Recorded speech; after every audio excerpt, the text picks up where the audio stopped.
A quick fun topic today, guys, that seems to spark great debate among the community. How good a warrior was Ned Stark? That's it. That's the topic.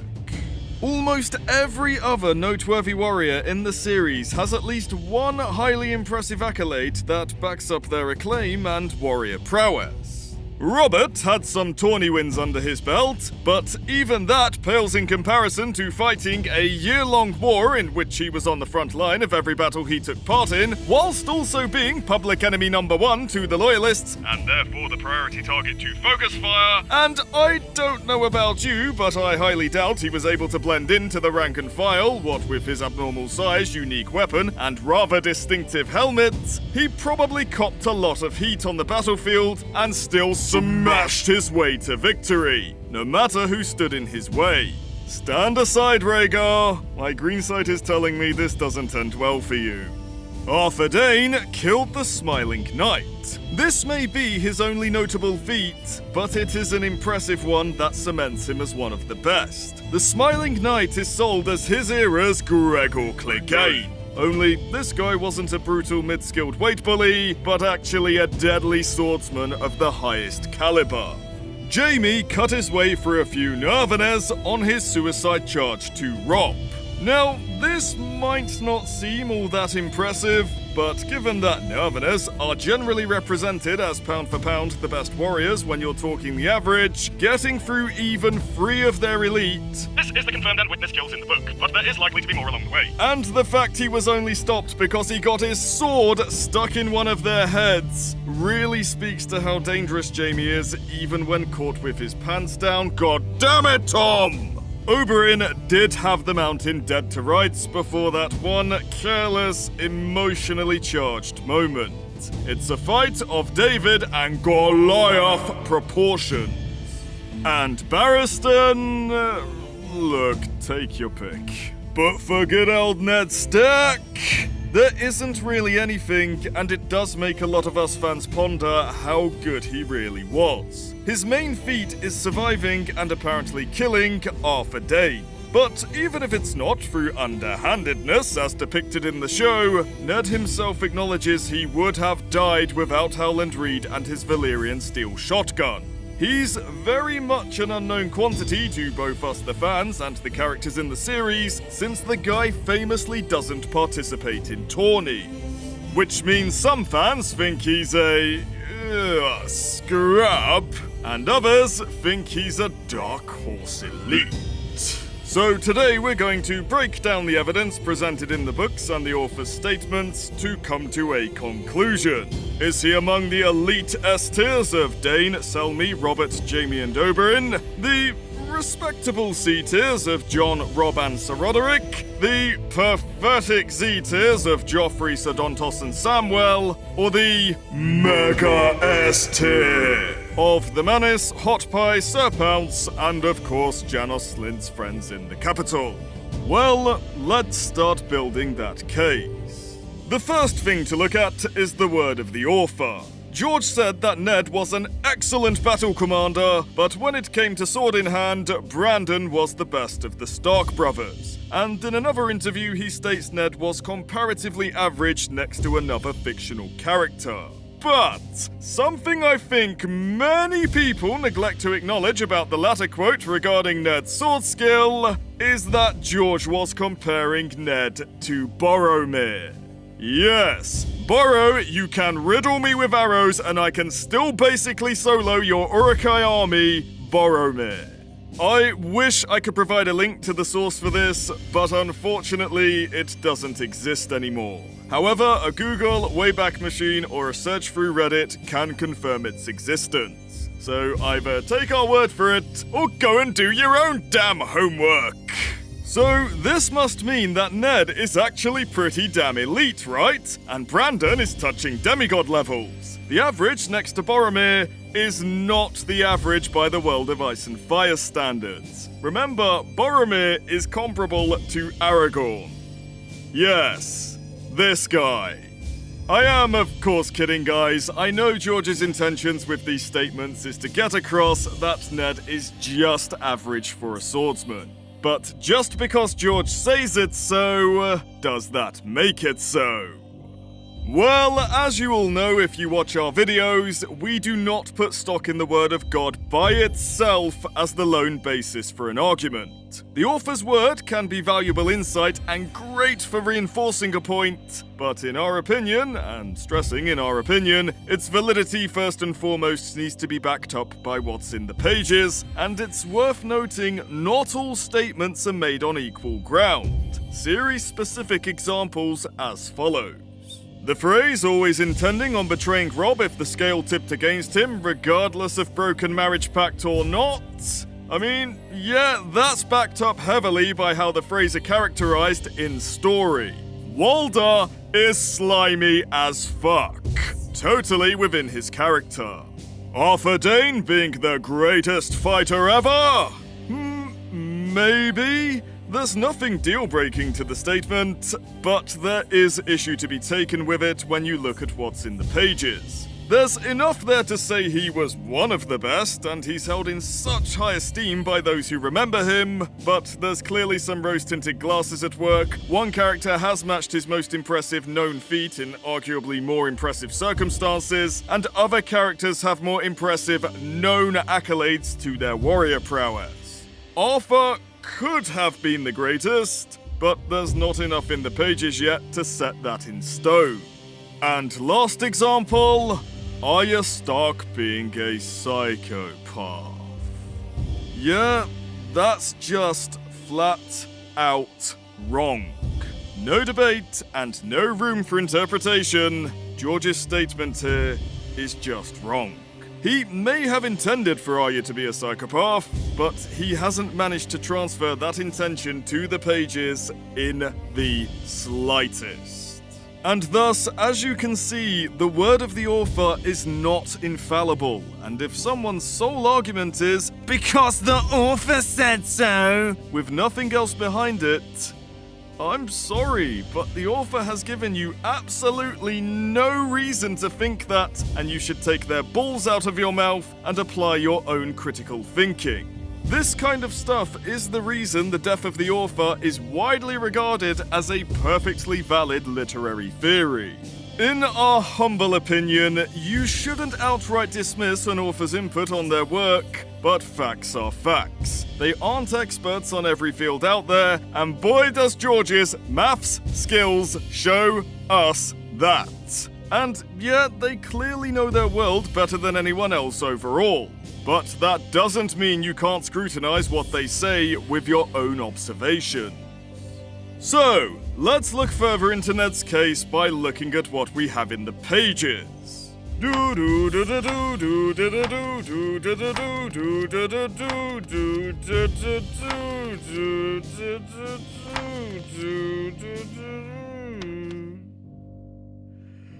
For fuck's sake! Yeah, I'm starting to see why people find this topic tantalizing, Tom. Ned's prowess really is shrouded in mystery, and there's very little to say one way or the other. However, there isn't nothing at all, so let's start grasping at those straws. Starting with the arguments in favor of good old Ned being the best thing since sliced bread. Hey, that's... Whoa, Tom! Whoa! Where did you get that? It's almost like you're teeing something up. Hey, do you like a bit of fun, plucky space opera served with your gritty, depression-inducing low fantasy? Well, have we got the channel for you? Stardome. It's basically these guys doing the same old shit, but about Star Wars instead.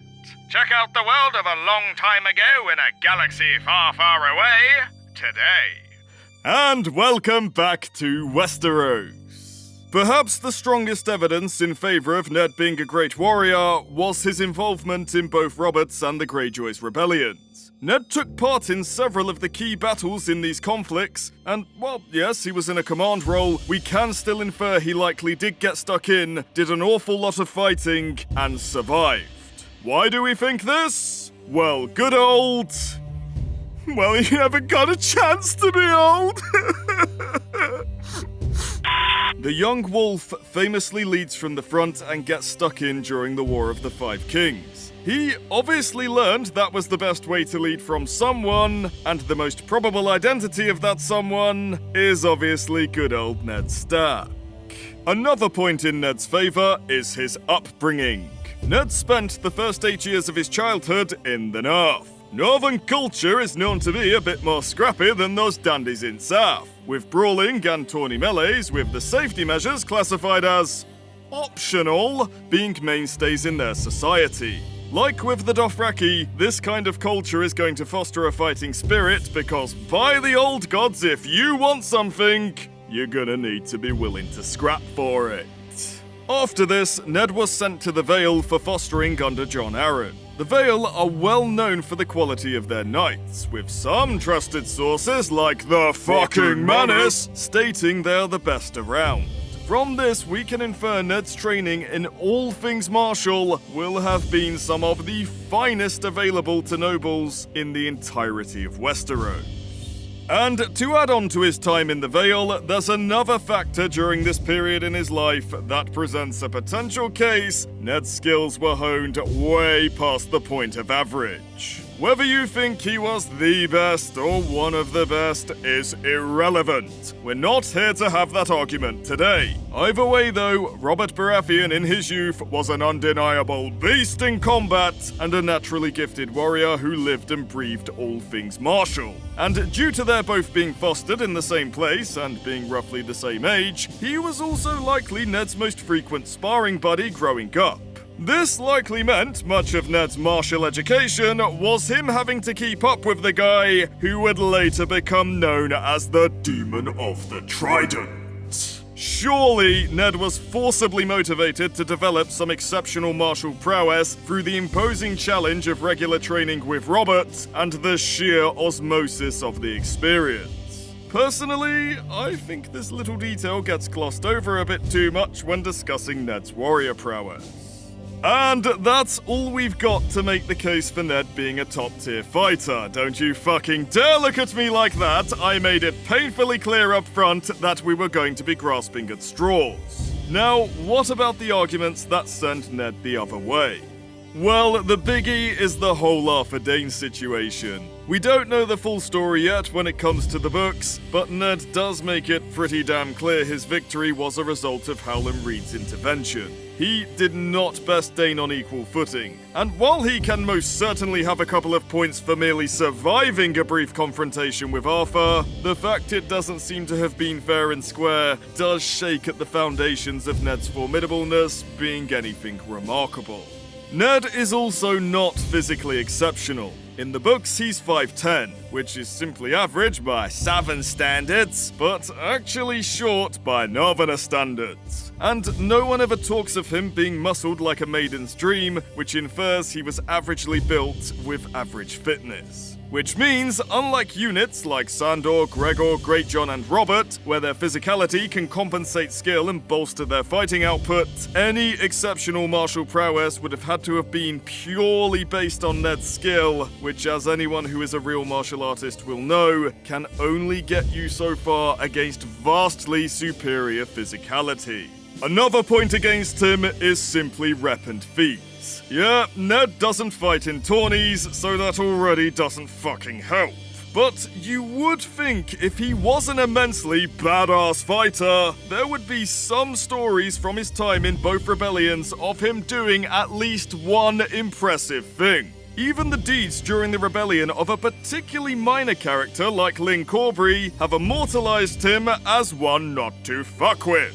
Yet, Ned doesn't have his charge on the Dornish, his climactic duel on the Trident, or basically anything Barristan does when he decides to join the fray. I love you, Barristan. Please protect me from the Menace's wrath after our next video, please. There's also his rep. People will have seen him fight, and in real battles too. Yet, no one speaks of him the way characters talk of Arthur, Jaime, Selmy, Robert, Oberyn, even people like Loras, etc., etc. Finally, before we reach our conclusion, we do have the one known fight with Ned that isn't a sham at least to address. Nope, it's not against Jaime. That fight doesn't go down in the books, it's actually more of an ambush in the rain at night on horseback. It's against this guy. No, I'm not kidding. This guy, according to Sansa, pounded Ned into the ground in the training yards of Winterfell during a stop-off as he was escorting his son to take the Black. Not only that, but he then went on to defeat Sir Roderick immediately after, so Ned can't have put him through his paces much. There's even wiggle room in the passage to infer Jon took them both on at the same time, which, if true, is an even bigger stain on Ned's warrior prowess. I do want to point out that in the books, Bronze Jon isn't the pudgy, well-spoken toff he's presented as in the show. He's actually more comparable to Sandor Clegane in size, and he absolutely kills it at tourneys. So, with that in mind, it might be worth cutting Ned a bit of slack. Jon is clearly himself not someone you fuck with lightly. There's also the possibility Ned was being a good host by not going all out on his guest, but you guys can argue about that in the comments, I'm sure. So let's move on to the conclusion. How good a warrior was Ned?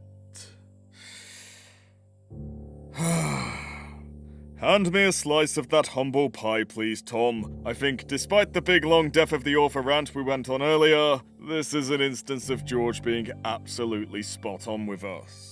Despite the show upgrading Ned to someone who could make Jaime Lannister try, Ned doesn't have a place among the elite. Ask yourself this. With what we know, can you build a case for him defeating the top-tier gatekeepers like Gregor, Bronn, or Brienne? The answer is...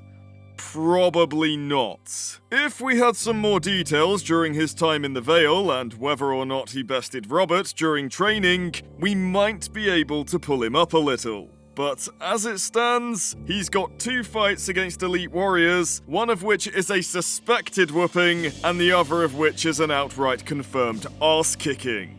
That's an 0 for 2 record. For all his combat time, Ned survived, which is something. But he never had a moment in the sun like other warriors did, suggesting he's definitely capable, but not exceptional.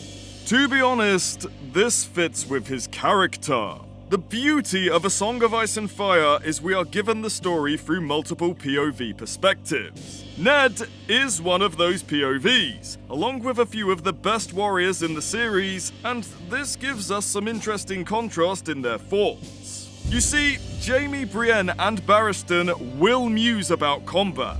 They reminisce and reflect on previous engagements, and will make astute observations on the martial potential and prowess of others. They are very martially minded, even in their day-to-day. Jaime in particular will even wax lyrical on who he thinks he can and cannot beat, and why.